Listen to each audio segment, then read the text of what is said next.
Hello everybody, I am Jay Shady, the voice of reason, and I am here with my weekly Q&A video. I believe this is number 10. So there you go, a milestone, number 10 of my Q&A. Let's go right into this. The first question comes from WWE Fan 2000 Geo. He asks, what is the pay-per-view of the year for 2013?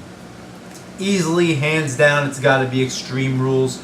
I had little to no expectations for Extreme Rules, and I actually got some pretty good and really good matches out of it. I like the Shield matches. I like the Cena Ryback match. I like the Triple H Lesnar match. Easily much better than WrestleMania, which is pretty sad when a shit show like Extreme Rules beats out WrestleMania. I thought WrestleMania was horrible.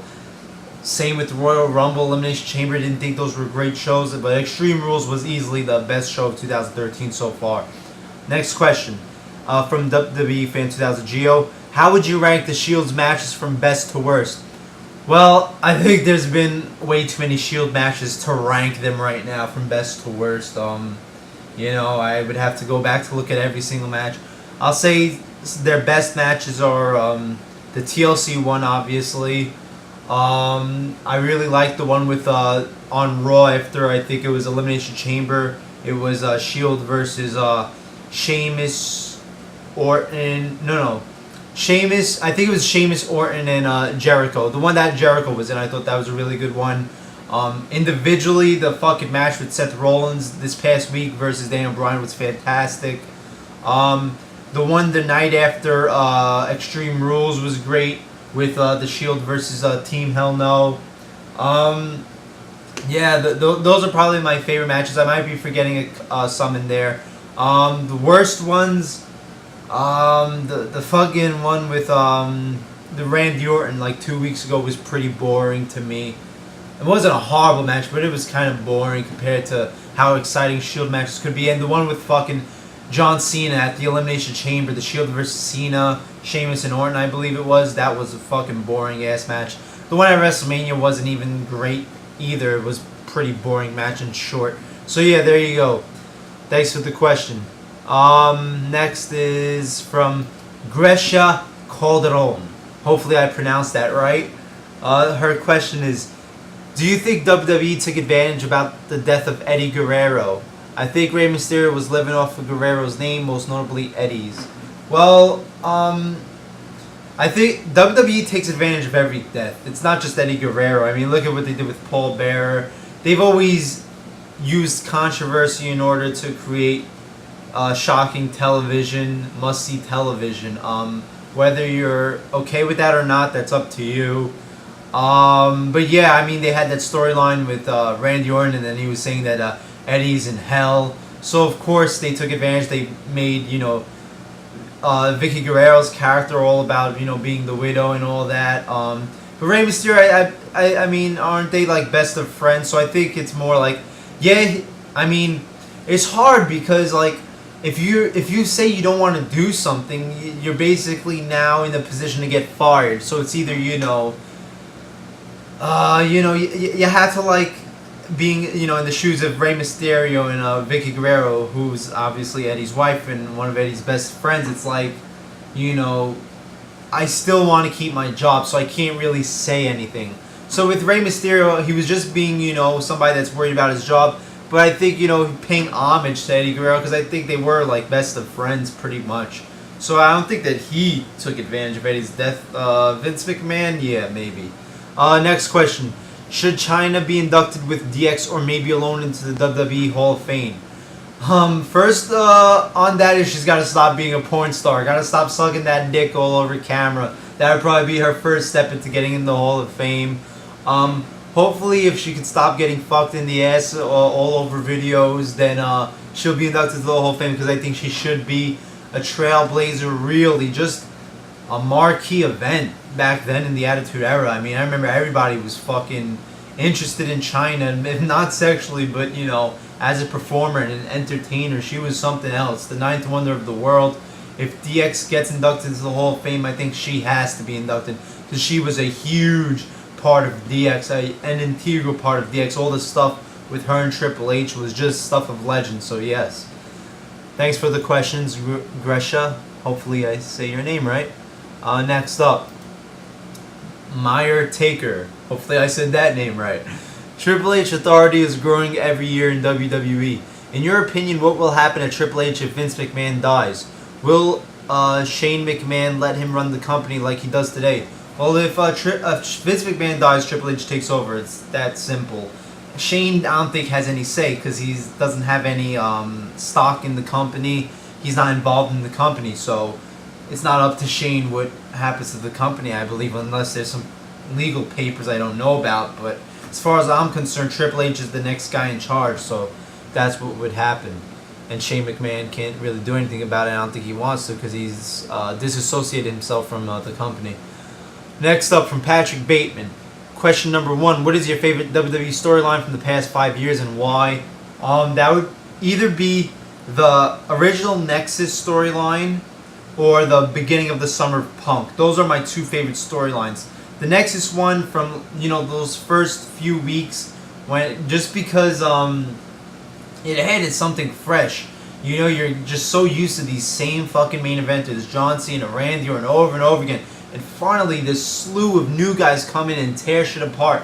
Did it rip off other stuff? Did it rip off NWO taking over WCW? Yeah, but so what?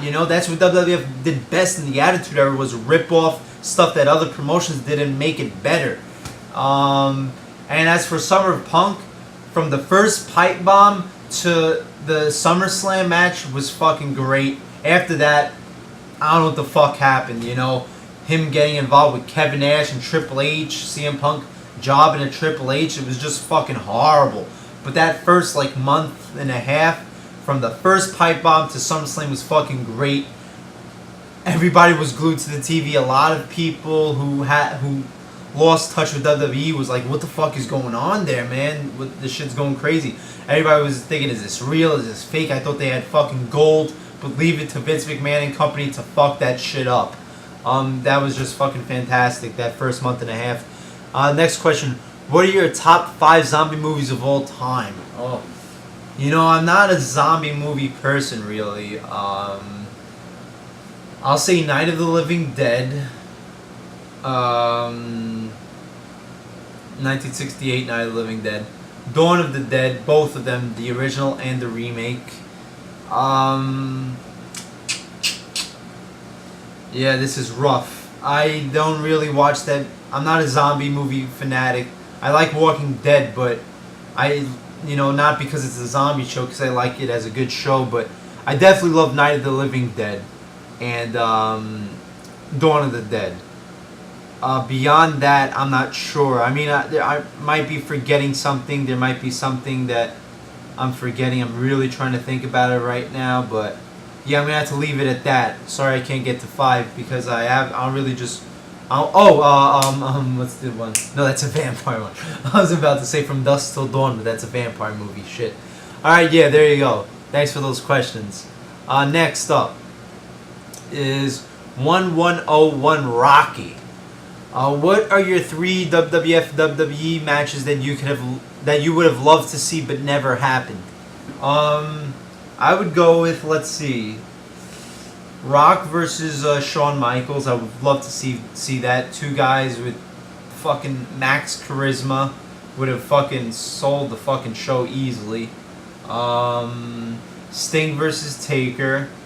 Just one of those matches that everybody talks about, just Sting, the Crow gimmick, that kind of dark goth feel with the Undertaker's goth feel, the Dead Man thing. It would have been great fucking television, great storyline.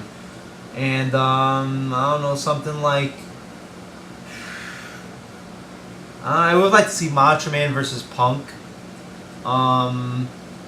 Also maybe of course Punk versus Austin, but that's what everybody says. I would love to see Austin versus Hogan. I really would have. Would have been the best match in the world? No, but Austin versus Hogan, the top guy from the Attitude Era, the top guy from NWO, WCW. That's the match it was supposed to be originally, I believe, at WrestleMania 18.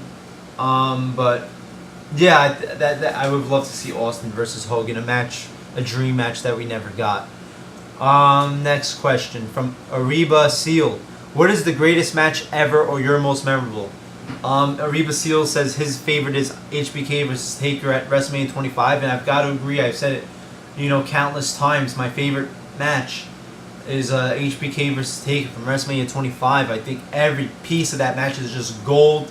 The build-up, the storytelling, from that moment where Undertaker fucks up the suicide dive over the top rope, almost gets counted out. From that point on for the next 15 minutes is edge of your seat fucking mayhem, and it paves the way for the Taker matches of these days. And what was so great about that one is because it was the first time you saw a Taker match like that, with all the false finishes, people kicking out tombstones, last rides, choke slams, sweet chin music, you fucking name it.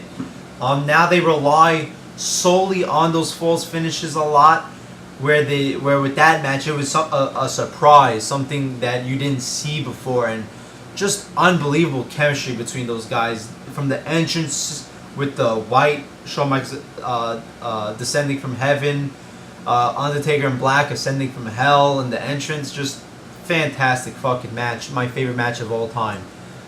Next up, TNA Pepsi Plunge. Hey Justin, what do you think of Vince Russo? If he came back to WWE and started writing for them again, do you think the shows could be as good as the shows he wrote in the Attitude Era? I think Vince Russo is great as long as somebody has a leash on him, as Vince McMahon did in the Attitude Era. Vince Russo has great ideas, but he needs somebody to tone them down and to bring him to reality a little bit, to make it more sane, his ideas, because his ideas could go pretty crazy. Just look at the ending of WCW. But what was great about Attitude Era was because you had Vince Russo, yet you had Vince McMahon to check Vince Russo's power and Vince Russo's ideas and storytelling. That's what made it so great. That 1-2 punch right there. If Vince Russo came back, it's like trying to capture lightning in a bottle. It's like having a really great movie like The Godfather and trying to do The Godfather 3. You're just not going to get that lightning in a bottle that you had. When you try to revisit something that's fucking fantastic, it's a part of its time, a part of its era. You can't just force something to, or depend on something to just spark again just by having the same players again. So I don't think it would be as good as the Attitude Era. It might be pretty fucking bad, honestly. I mean, wasn't he getting pretty crazy in TNA also? So yeah, it was just a part of its time, perfect place, Vince Russo and Vince McMahon. But I think I don't think he's horrible like other people say he is. I think he's got a good mind as long as somebody is there to check his power, On the last question, Dr. Doom, Dr. 5. Now, I've been asked this question by another person too. Maybe it's the same person with 2 different accounts. Do you think black women are hot? And if you do, would you date one? I think any girl who is hot is hot. It doesn't matter about ethnicity. I fucking love women. Plain and simple. I don't care what ethnicity, what race, what color. If you're hot, you're fucking hot, honey. So yeah, there's hot black women just like there's hot white women, hot Asian women, hot whatever fucking women. Hot, anything. If you look good, you look good. Would I date one? I have dated 1 or 2. I can't even remember right now. I've dated a couple black women though, so there you go. That answers your question. Alright, I believe that about does it for this edition of Q&A. Q&A number 10. Hope you enjoyed it. And as of this speaking, I'm 29 subscribers short of reaching 500. So, getting there. Getting very fucking close. We're reaching the nitty gritty. 29 subscribers to go. Can't wait to reach 500. Thank everybody and talk about some future plans for my channel. Alright, as always, send in your questions for next week. And if you're going to comment on this video saying, why haven't you answered my question? I asked you a question. I'm just going to laugh at you. I'm going to laugh in your face, okay? So if you don't want me to laugh in your face, don't do it. Because like I said, I have a lot of questions, stored that I have to get through. If I haven't answered your question, I will eventually get through it. So if you don't want me to laugh at you, don't post that comment. Alright. Thank you for watching. I am Jay Shady, the voice of reason. Like, comment, subscribe, and I'll see you later.